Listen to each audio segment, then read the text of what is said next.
नमस्कार, स्वागत है आपका द न्यूज़ लॉन्चर पर।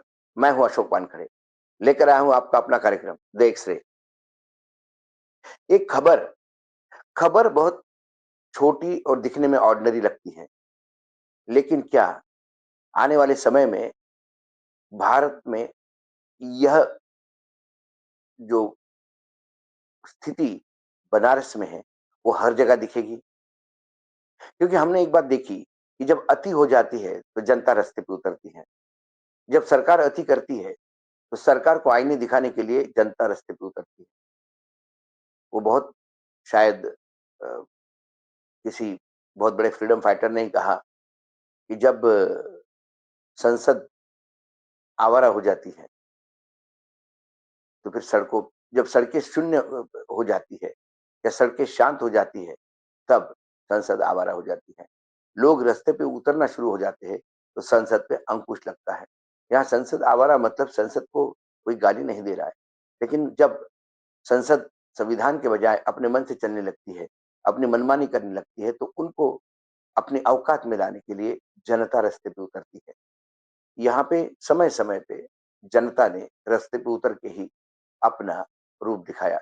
चाहे आप मेडिएवल हिस्ट्री की बात करें, जब आक्रमणकारियों का, दमनकारियों का प्रकोप इतना बढ़ गया, जब मुगल आ गए बाहर से, भारत पे सत्ता स्थापित की और जब अति अत्याचार होने लगे, तो फिर छत्रपति शिवाजी महाराज, राणा प्रताप जैसे लोगों ने जन्म लिया और वही एक जन आंदोलन बना। छत्रपति शिवाजी महाराज कोई विरासत में राजा नहीं थे, लेकिन धीरे-धीरे आम जनता 12 पगड़ी जाति जिसको बोलते हैं, यानी अलग-अलग जाति, धर्म, उसमें सवर्ण, ओबीसी, बैकवर्ड, आदिवासी ये सब मिलके छत्रपति शिवाजी महाराज ने आखिर मुगल साम्राज्य को हिलाकर अपना राज्य स्थापन किया।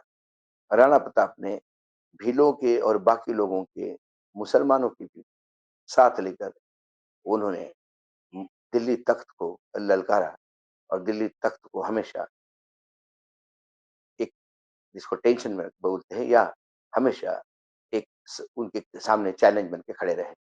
ये इतिहास है। अंग्रेज का जब अति हुआ अत्याचार, तब महात्मा गांधी सामने आते हैं। उन्होंने भी सामान्य इंसान को साथ में लेके एक जन आंदोलन खड़ा किया। जब इंदिरा गांधी की दादागिरी बहुत बढ़ गई और तब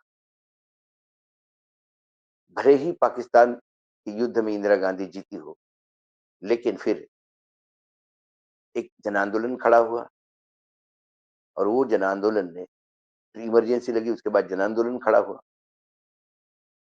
और जन आंदोलन का नेतृत्व जयप्रकाश नारायण ने किया और फिर सत्ता पलट गई। तो क्या ऐसे ही जन आंदोलन इस 11 साल के जो बीजेपी का राज है या मोदी राज जिसको कहें, बीजेपी तो नहीं कह सकते क्योंकि बीजेपी का राज इसके पहले अटल जी का भी था, जिसको बहुत अच्छे स्वर्ण अक्षरों में लिखा जाता है। लेकिन ये जो 2014 के बाद जिनको लगता है कि 2014 के बाद ही आज़ादी मिली, उसके बाद जब अति हो गई, अब चुनाव भी बेनामी हो गए, चुनाव आयोग के भरोसे चुनाव लड़ने लगे। इसके बावजूद यदि विपक्ष जीतता है, तो ईडी, सीबीआई का डर दिखाकर सीधे विधायक और सांसद हाईजैक होने लगे, सरकारें बदलने लगी, सरकारें गिरने लगी। जिनकी विचारधारा से वो बीजेपी की विचारधारा से कोई लेना-देना नहीं, वो लोग बीजेपी में शामिल हो, अपने आप को वॉशिंग मशीन में डाल के साफ-सुथरा करके बड़े-बड़े ओहदे पे बैठे हैं। इसमें बीजेपी में भी, संघ में भी एक अनकम्फर्टेबल का लेवल बढ़ गया है। ऐसे में एक खबर जो मैं कहता था आपको एक से देखकर, वो खबर ये है कि बनारस में ऐसा कुछ हुआ, वाराणसी में, कि मोदी नहीं, अजय राय हमारे सांसद हैं और फिर उत्तर प्रदेश के जो कांग्रेस अध्यक्ष हैं, उनके घर ढोल-ढमाके लेकर कार्यकर्ता पहुँचे और उन्हें सांसद घोषित कर दिया। वाराणसी में कांग्रेस नेता राहुल गांधी के वोटर लिस्ट में धांधली के आरोप के बाद सियासी पारा चढ़ा। समाजवादी पार्टी और कांग्रेस के कार्यकर्ताओं ने मिलकर कांग्रेस प्रदेशाध्यक्ष अजय राय के आवास पर ढोल धमाके के साथ प्रदर्शन किया। जब राहुल गांधी ने आरोप लगाया है कि पूरे देश में करीब 40 सीटों पर धांधली कर बीजेपी सत्ता में आई है। राहुल गांधी की इन आरोपों के बीच एक मजेदार मामला पीएम मोदी के संसदीय क्षेत्र में सामने आया। कांग्रेस और समाजवादी पार्टी के कार्यकर्ता ढोल नगाड़ों के साथ, फूल माला के साथ कांग्रेस प्रदेश अध्यक्ष अजय राय के आवास पर पहुंचे और नारेबाजी के बीच उनको सांसद घोषित करते हुए स्वागत किया। 2024 के लोकसभा चुनाव में अजय राय सपा कांग्रेस गठबंधन के संयुक्त प्रत्याशी थे और पीएम नरेंद्र मोदी के खिलाफ दूसरे स्थान पे थे। और ये चुनाव भी बड़ा ऐतिहासिक हुआ क्योंकि कई राउंड तक देश के प्रधानमंत्री नरेंद्र मोदी लगातार पीछे चल रहे थे। फिर बाद में अंतिम कुछ राउंड्स में प्रधानमंत्री आगे चले गए और बहुत कम मार्जिन से, प्रधानमंत्री के लिए 1 सवा लाख का मार्जिन कोई बड़ा नहीं होता, उस मार्जिन से वो चुनाव जीते हैं। समाजवादी पार्टी के अंबेडकर वाहिनी के महानगर अध्यक्ष अमर यादव बुधवार की सुबह पूरे दल बल के साथ और कांग्रेस कार्यकर्ताओं के साथ चेतगंज स्थित अजय राय के आवास पर पहुंचे। ढोल ढमाकों की थाप सुनकर अजय राय भी एक बार भौचक्के रह गए कि आखिर ये हो क्या रहा है। इधर लोगों के नारेबाजी करते देख आसपास के लोग भी आश्चर्य से भर गए। जैसे ही अजय राय अपने निवास स्थान से बाहर निकले, कार्यकर्ताओं ने उन्हें माला पहनाकर अजय राय का स्वागत किया। ऐसे दृश्य आमतौर पे जीत के बाद दिखाई पड़ते हैं।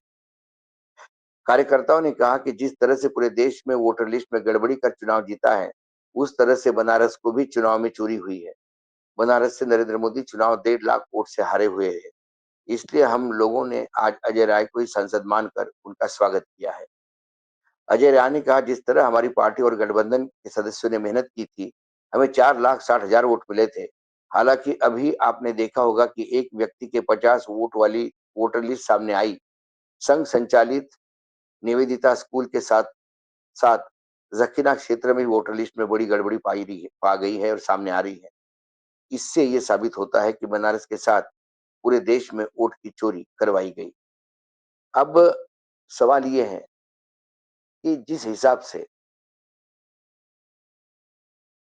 अजय राय को बनारस का सांसद जनता ने घोषित किया या कार्यकर्ताओं ने घोषित किया, यही यदि ट्रेंड बड़े लेवल पे पूरे देश में चलने लगा, तो जीते हुए सांसदों को बहुत मुश्किल होगी समाज के बीच में घूमना।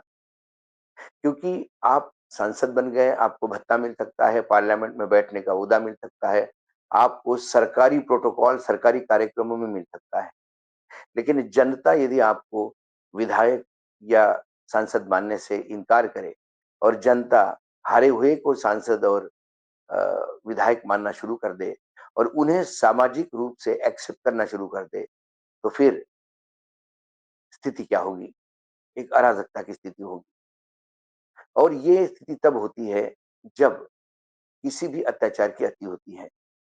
चुनाव आयोग का फैक्ट चेक के नाम पर लगातार कांग्रेस को गलत साबित करने का प्रयास या विपक्ष को गलत साबित करने का प्रयास करना, बार-बार कहना कि एफिडेविट नहीं देता।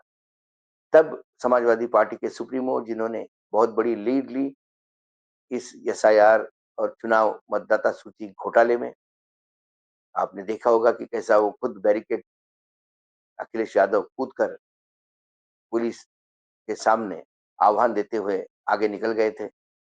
उससे हर कार्यकर्ता ही को बूस्टर डोज मिला, सब कार्यकर्ता रास्ते पे उतर आए हैं और ये विरोध यदि पूरे भारत में हर विधानसभा, लोकसभा क्षेत्र में होने लगे, तो इस सरकार के लिए ये बहुत बड़ा संकट होगा। क्योंकि चुनाव आयोग यदि ये कहें कि राहुल गांधी ने जो आरोप किए हैं, उनका हम सिलसिलेवार जवाब देंगे। चुनाव आयोग लगातार फैक्ट चेक के नाम पे सोशल मीडिया पे एक ही बात कह रहा है। उसके पहले अजय राय के घर क्या हुआ? लेकिन दूसरी ओर मामला यहाँ तक नहीं हुआ। कुछ कार्यकर्ताओं ने दिल्ली में चुनाव आयोग के दफ्तर पर जाकर उनका जो कंपाउंड जो है दफ्तर का, वहां पर एक बैनर टांग के आ गए और वो जो बैनर है, वो भी कहीं न कहीं इस बात को रेखांकित करता है कि अब लोग कहाँ तक उत्तेजित हो चुके हैं और लोग चुनाव आयोग ने अपनी अ, विश्वसनीयता कहाँ खोई है।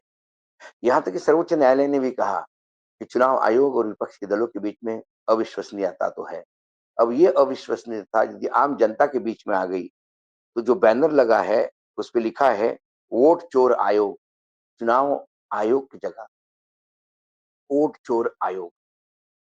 कुल मिलाकर यदि हारे हुए सांसद नंबर 2 पे जो रहा है, उस व्यक्ति को लोग सांसद या विधायक मानने लगे। चुनाव आयोग के नया नामाकरण होने लगे कि चोर मत चोर आयोग या चुनाव चोर आयोग ये कहलाने लगे, तो फिर आप देखते हैं विश्वसनीयता कहाँ गई। सारा मामला विश्वास पे है और विश्वास तभी होता है जब ट्रांसपेरेंसी या प्रामाणिकता या पारदर्शिता कहीं दिखाई दी। ये पारदर्शिता उसी दिन समाप्त हो गई थी, जिस दिन सर्वोच्च न्यायालय ने चुनाव आयोग में जो नियुक्तियाँ होती हैं, उसमें आयुक्त नियुक्त करने के लिए जो कमिटी थी, उस कमिटी में प्रधानमंत्री स्वयं, विपक्ष के बड़ा नेता, सबसे बड़ा विपक्ष का बड़ा नेता यानी लीडर ऑफ अपोजिशन और सर्वोच्च न्यायालय के मुख्य न्यायाधीश, तो पक्ष, विपक्ष और एक ऐसा पक्ष जो प्रामाणिकता से, निष्पक्ष दृष्टि से देख रहा हो। 3 के पैनल में यकीनन ऐसे ही लोग चुनाव आयोग में आते, जो निष्पक्ष होते।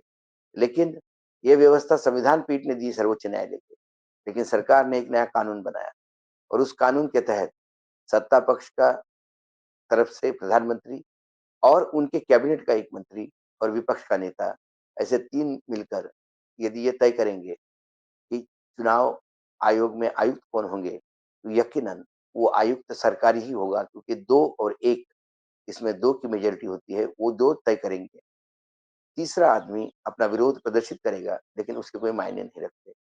यही चुनाव आयोग में हुआ, राजीव कुमार हो और या ज्ञानेश कुमार हो।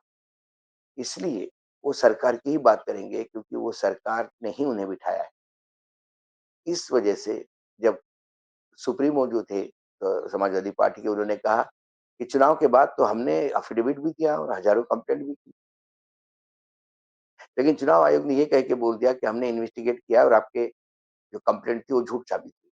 वो कैसी झूठ साबित हुई, ये चुनाव आयोग ने नहीं बताया या गलत एफिडेविट देने के चक्कर में समाजवादी पार्टी के खिलाफ केस नहीं दायर किया क्योंकि चुनाव आयोग जानता है कि गलत एफिडेविट देना एक क्रिमिनल ऑफेंस है और इसके तहत यदि पार्टी के खिलाफ या सुप्रीमो के खिलाफ केस दायर होता है तो मामला कोर्ट जाएगा और फिर कोर्ट उन दावों को फिर से देखेगा, जहां ये समझ में आ जाएगा कि समाजवादी पार्टी के दावे तो सही थे, चुनाव आयोग गलत था। इसलिए चुनाव आयोग ये कह के चुप हो जाता है कि आपके दावे गलत है। राहुल गांधी को ये बोला जाता है कि आप एफिडेविट क्यों नहीं देते? राहुल गांधी एफिडेविट देंगे, लेकिन अपने हिसाब से। चुनाव आयोग के उस एफिडेविट पे कैसे साइन कर सकते हैं, जिसमें लिखा है कि चुनावी मतदाता सूची में या तो मेरा नाम जोड़ा गया जाए या मेरा नाम निकाला जाए। ये एफिडेविट उसके लिए है। राहुल गांधी ना अपना नाम जोड़ना चाहते हैं, ना निकालना चाहते हैं। वो जहाँ मतदाता है, वो ठीक है, तो फिर ये एफिडेविट कहाँ से? बहुत सारी चीज़ें हैं, चुनाव आयोग की अविश्वसनीयता पे रोज़ नए-नए सवाल उठ रहे हैं। लेकिन ये जो अजय राय के साथ हुआ, ये दिखने में बहुत छोटा केस होगा, लेकिन यदि यही पूरे भारत भर चलने लगा, तो फिर आप अराजकता की स्थिति देख सकते हैं। आज एक्स-रे में इतना ही, कल फिर आता हूँ किसी विषय के साथ। तब तक के लिए नमस्कार, देखते रहिएगा द न्यूज़ लॉन्चर।